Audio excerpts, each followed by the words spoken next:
तुलसी के पास दिया जलाने से क्या फल मिलता है। एक बार माता लक्ष्मी भगवान विष्णु से पूछती है, हे स्वामी, तुलसी के पास दीपक जलाने का क्या महत्व है और रोज शाम को तुलसी के पास दीपक क्यों जलाया जाता है, इससे मनुष्य को कौन सा फल प्राप्त होता है। तुलसी के पास दीपक जलाने की विधि क्या है तथा दीपक जलाते समय कौन से मंत्र का उच्चारण करना चाहिए, कृपया आप मुझे विस्तार से बताइए। तब भगवान विष्णु कहते हैं, हे देवी, आज आपने समस्त मानव जाति के कल्याण के लिए बहुत ही महत्वपूर्ण प्रश्न किया है। आपके इस प्रश्न का उत्तर देने से पूर्व मैं आपको एक प्राचीन कथा सुनाता हूँ, जिससे आपको सभी प्रश्नों के उत्तर मिल जाएंगे। इसलिए आप इस कथा को ध्यान पूर्वक सुनिए। इस कथा को ध्यान से पूरा सुनने मात्र से ही मनुष्य को 100 वर्षों तक तुलसी के पास दीपक जलाने का पुण्य प्राप्त होता है। फिर माता लक्ष्मी कहती हैं, हे स्वामी, मैं इस कथा को सुनने के लिए उत्सुक हूँ, कृपया आप इस कथा को सुनाना प्रारंभ कीजिए। तब भगवान विष्णु माता लक्ष्मी को वो कथा सुनाने लगते हैं। हे देवी, पूर्व काल की बात है। दक्षिण दिशा में तुंगभद्रा नाम की एक बहुत बड़ी नदी है। इस नदी के किनारे पर हरिहरपुर नाम का एक अत्यंत सुंदर नगर बसा हुआ था। उसी नगर में काशी नाम के एक ब्राह्मण निवास करते थे। वे अत्यंत गुणवान, चरित्रवान, धर्म कार्य करने वाले तथा वेदों के मार्ग पर चलने वाले थे। उन्होंने समस्त शास्त्र का अध्ययन किया हुआ था। उस ब्राह्मण की एक पत्नी थी, जिसे लोग दुराचार कहकर पुकारते थे, क्योंकि उसके कर्म ही उसके नाम के अनुसार थे। वो सदैव ही अपने पति को अपमानित करती थी। वह अपने पति के लिए कुवाच्य कहती थी, पति को भयंकर दुख देती थी, पति के लिए कभी भोजन नहीं बनाती थी। उसने अपने पति के साथ कभी शयन नहीं किया, कभी उसके साथ प्रेम से व्यवहार नहीं किया। पति के मित्र, परिवार के लोग घर पर आते तो वो स्त्री उनको अपमानित करके भगा दिया करती थी और स्वयं काम भाव से उन्मत्त होकर निरंतर अन्य व्याभिचारिणी स्त्रियों के साथ घूमा करती थी। उसका मन पति को छोड़कर पराये पुरुषों में लगा रहता था। उसने कभी अपने पति से प्रेम से बात नहीं की, किंतु पराये पुरुषों के संग बैठकर बातें करती थी। पराये पुरुषों को मोहित करने के लिए सज धज कर गांव में घूमने जाया करती थी।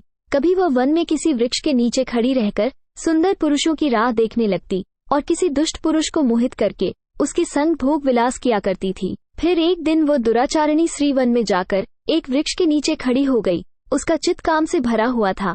वो किसी सुंदर कामी पुरुष की राह देख रही थी, किंतु बहुत समय निकलने के बाद भी उस स्थान पर कोई पुरुष नहीं आया। इसलिए वो अत्यंत दुखी हो गई और प्रियतम की खोज में इधर उधर देखने लगी। उस दिन उसका सारा परिश्रम व्यर्थ हो गया। वहाँ पर खड़ी होकर वो नाना प्रकार की बातें कहकर विलाप करने लगी। हाय हाय, आज तो इस मार्ग से कोई भी सुंदर पुरुष नहीं आया। अब मैं कैसे अपने काम वासना को शांत करूं? आज की रात कैसे बीतेगी? वो जोर जोर से विलाप करने लगी। उस जंगल में एक भयानक बाघ निवास करता था। उस पापिनी स्त्री की आवाज सुनकर वो जाग गया और उछलकर उस स्त्री का भक्षण करने के लिए उसके पास आ गया। उस भयंकर बाघ को देखकर उस स्त्री के पसीने छूटने लगे। वो भय से थर थर कांपने लगी। वह स्त्री कुछ करती, इतने में ही उस बाघ ने अपने पंजे से उसे घायल कर दिया और वह स्त्री जमीन पर गिर पड़ी। जमीन पर गिरते ही वह स्त्री चिल्लाते हुए बोली, अरे बाघ, तू किस लिए यहाँ पर आया है? मुझे क्यों मार रहे हो? मैं यहाँ पर अपने प्रियतम को खोज रही हूँ।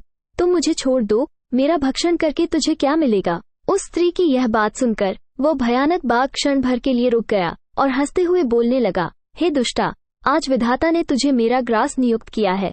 तुझ जैसी पापिनी स्त्रियों का भक्षण करना ही मेरा काम है, तभी तुझे इस शरीर से मुक्ति मिलेगी। वो स्त्री कहने लगी, हे बाघ, तुम कौन हो? मुझे सच सच बताओ, तुम्हें किस कारण से बाघ की योनि में जन्म लेना पड़ा और तुम मुझ जैसी स्त्रियों का भक्षण क्यों करते हो? पहले मुझे सारी बात बताओ और फिर मेरा भक्षण करो। फिर बाघ कहने लगता है, हे पापिनी, मैं तुझे मेरे पूर्व जन्म का वृतांत सुनाता हूँ, किस कारण से मुझे बाघ बनना पड़ा। पूर्व काल में दक्षिण देश में एक नदी थी। उस नदी के तट पर एक नगरी बसी हुई थी। उस नगरी में मैं निवास करता था। मैं एक ब्राह्मण का पुत्र था और नदी किनारे बैठकर यज्ञ आदि कार्य किया करता था। मैंने उस जन्म में अनेक पापियों के लिए यज्ञ किया, उन पापियों के घर का भोजन किया। मैंने धन के लोभ से अनेक पापियों के लिए कार्य किया। जिन वस्तुओं का दान ब्राह्मण को नहीं लेना चाहिए, उन वस्तुओं का दान भी मैंने ग्रहण किया और दूसरों से धन लेता था, लेकिन कभी वापस नहीं करता था। इस प्रकार से पाप करते हुए मुझे बहुत साल बीत गए और मैं बूढ़ा हो गया। मेरे बाल सफेद हो गए, आंखें सूज गई, मुंह के सारे दांत गिर गए, लेकिन फिर भी मेरी दान लेने की आदत नहीं छूटी और मैं पाप करता गया। फिर एक दिन मैं धन के लोभ से नदी किनारे गया और अन्य धूर्त ब्राह्मणों के साथ मिलकर हमने लोगों को ठगा। झूठ मंत्र वचन बोलकर हमने बिना विधि विधान किए ही देवी देवताओं का पूजन किया और बहुत सारा धन दान में ले लिया। फिर उसी स्थान पर एक बीमार कुत्ते ने मेरे पैर में काट लिया और मैं मूर्छित होकर गिर पड़ा। उसी क्षण मेरे प्राण चले गए। फिर यम के दूत उस स्थान पर प्रकट हुए और मुझे पकड़कर यमपुरी ले गए। वहां पर यमराज ने चित्रगुप्त से मेरे कर्मों का लेखा जोखा निकालने के लिए कहा। फिर चित्रगुप्त कहने लगे, हे धर्मराज, इस ब्राह्मण ने घोर पाप किए हैं। इसने दूसरों से झूठ कहकर धन लूटा है, विधि विधान से पूजा ना करके झूठ मंत्र बोलकर भगवान का अपमान किया है। इसलिए ये पापी ब्राह्मण केवल नरक जाने के ही योग्य है। फिर यमराज ने अपने दूतों को आदेश देकर मुझे नरक की अग्नि में डाल दिया। अनेक वर्षों तक नरक की सजा भोगने के बाद मुझे बाघ का शरीर प्राप्त हुआ और मैं इस दुर्गम वन में निवास करने लगा। मैं अपने पूर्व जन्म के पापों को याद करके कभी महात्मा, साधु पुरुष, सती स्त्रियों का भक्षण नहीं करता हूँ। मैं केवल पापी, दुराचारी तथा कुलटा स्त्रियों का ही भक्षण करता हूँ, ताकि मुझे पाप से मुक्ति मिल जाए। इस प्रकार से उस बाघ ने अपने पूर्व जन्म का वृतांत सुना दिया और उस स्त्री से कहने लगा, हे पापिनी, तेरे आचरण से तू कुलटा दिखाई पड़ती है। अपने पति को छोड़कर तू इस वन में अन्य पुरुष के साथ भोग विलास करने के लिए आई है, इसलिए आज तू मेरा ग्रास अवश्य बनेगी। इतना कहकर उस बाघ ने अपने तीक्ष्ण नाखून से उस पापी स्त्री के टुकड़े टुकड़े करके उसे खा लिया। फिर उस स्थान पर यम के दूत प्रकट हुए और उस पापिनी स्त्री को उठाकर यमपुरी ले गए। वहां पर उसे यमराज के सामने खड़ा किया गया। फिर चित्रगुप्त ने उस स्त्री का लेखा जोखा निकालते हुए यमराज से कहने लगे, हे धर्मराज, ये स्त्री तो अत्यंत पापिनी है। इसने घोर पाप किए हैं। इसने व्यभिचार किया है। इसने अपने पति की कभी सेवा नहीं की। अपने पति को भूलकर पराये पुरुषों के संग भोग विलास किया करती थी। उसके पाप को सुनकर यमराज ने उस स्त्री को अग्नि से भरे हुए कुंडों में डालने का आदेश दिया।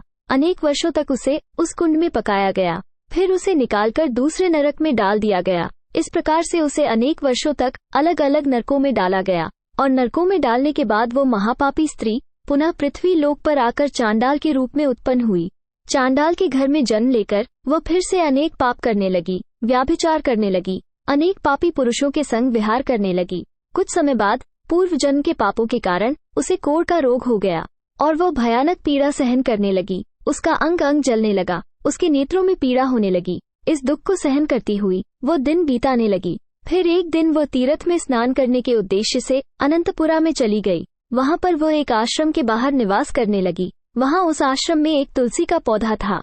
अन्य स्त्रियों को वहां पर तुलसी के पास दीपक जलाते हुए देखकर उस पापी स्त्री ने भी वही किया। उसने तुलसी के पौधे के पास एक दीपक जला दिया। फिर उसी रात हृदयघात से उसकी मृत्यु हो गई और यमराज के दूत उसे ले जाने के लिए वहां पर प्रकट हुए। जैसे ही यम के दूत उस पापी स्त्री को पाश में बांधकर ले जाने लगे, तभी भगवान विष्णु के दो पार्षद उस स्थान पर प्रकट हुए और उन्होंने उन दोनों को रोक लिया और कहने लगे, हे दूतों, इस स्त्री को तुम छोड़ दो। ये स्त्री नरक जाने के योग्य नहीं है। तुम किसके आदेश से ऐसा अधर्म कर रहे हो? फिर यम के दूत कहने लगे, हे पार्षदों, हम यमराज के आदेश से इस पापी स्त्री को उठाकर ले जा रहे हैं, किंतु आप हमें किस कारण से रोक रहे हैं? ये स्त्री अत्यंत पापी है, इसे नरक में ले जाने की आज्ञा मिली है। फिर पार्षद कहने लगे, हे दूतों, ये स्त्री तो विष्णु भक्त है, यह नरक जाने योग्य नहीं है। इसने शाम को तुलसी के पास दीपक जलाया है, इसी कारण से इसके समस्त पाप नष्ट हो गए हैं। इसलिए अब यह नरक जाने के योग्य नहीं है, ये स्वर्ग जाने की अधिकारी बन चुकी है। पार्षदों की बात सुनकर यमदूतों ने उस स्त्री को उस स्थान पर छोड़ दिया और यमलोक लौट गए। वहां जाकर उन्होंने यमराज को सारा वृतांत सुना दिया। फिर भगवान विष्णु के पार्षद उस स्त्री को दिव्य विमान में बिठाकर स्वर्ग लोक ले गए। भगवान विष्णु कहते हैं, हे देवी, इस प्रकार से तुलसी के पास केवल दीपक जलाने मात्र से ही मनुष्य के सभी पाप नष्ट हो जाते हैं। जो स्त्री नित्य शाम को तुलसी के पास दीपक जलाती है, वो सौभाग्यशाली बनती है। उसके पूर्व जन्मों के सभी पाप नष्ट हो जाते हैं। उसे सुख समृद्धि की प्राप्ति होती है। रोज तुलसी के पास दीपक जलाते समय इस मंत्र का उच्चारण करना चाहिए। ओम तुलसी देव्यै च विद्महे विष्णु प्रियाय च धीमहि तन्नो वृंदा प्रचोदयात्, जिसका अर्थ होता है, विष्णु प्रिय तुलसी, मैं आपको नमन करती हूँ, आप मुझे उच्च बुद्धि दो। हे वृंदा, आप मेरे मन को रोशन करो। भगवान विष्णु कहते हैं, हे देवी, हजारों अमृत के घड़ों से नहलाने पर भी श्री हरि विष्णु को उतनी तृप्ति नहीं होती जितनी वे मनुष्यों के द्वारा तुलसी का एक पत्ता चढ़ाने से प्राप्त करते हैं। 10,000 गौ दान से मानव जो फल प्राप्त करता है, वही फल तुलसी पत्र के दान से पा लेता है। जो मृत्यु के समय अपने मुख में तुलसी पत्र का जल पा जाता है, वो संपूर्ण पापों से मुक्त होकर भगवान श्री हरि विष्णु के धाम जाता है।